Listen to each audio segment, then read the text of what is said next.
पाकिस्तान तहरीक इंसाफ का मुमकिन एहतजाज, जुड़वा शहरों में जगह जगह कंटेनर्स लगा दिए गए। लाहौर और फैसलाबाद से इस्लामाबाद जाने वाले तमाम रास्ते बंद। पाकिस्तान तहरीक इंसाफ के मुमकिन एहतजाज के पेश नजर रावलपिंडी और इस्लामाबाद को 33 मकामात से बंद करने का सिलसिला जारी, जबकि लाहौर और फैसलाबाद से विफाकी दारुल हुकूमत को आने वाले तमाम रास्ते भी बंद कर दिए गए। पाकिस्तान तहरीक इंसाफ की जानिब से 24 नवंबर को इस्लामाबाद में मुमकिन एहतजाज के पेश नजर जुड़वा शहरों में दाखिल होने वाले रास्तों को कंटेनर लगाकर बंद किए जाने का सिलसिला इस वक्त जारी।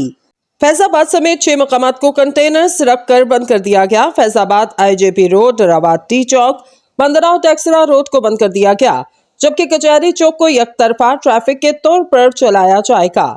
इस्लामाबाद और रावलपिंडी की तमाम राब्ता सड़कों को मुकम्मल सील किया जाएगा। जुड़वा शहरों को 33 मकामात से बंद करने का सिलसिला जारी। फैसलाबाद शहर के दाखिली और खारजी रास्ते बंद किए जाएंगे। मोटरवे M5 सक्कर से रहीम यार खान तक बंद कर दी गई। लाहौर से इस्लामाबाद जाने वाले तमाम रास्ते बंद कर दिए गए। ठोकर न्याज बेग, बाबू साबुर इंटरचेंज, सगियां पुल, शादरा चौक बंद और रिंग रोड को 2 दिन के लिए बंद कर दिया गया। इस हवाले से मशीर इत्तलात KP के बैरिस्टर मोहम्मद अली सैफ का कहना कि हुकूमत ने इस्लामाबाद सील करके एहतजाज की कामयाबी पर मोहर सब्त कर दी।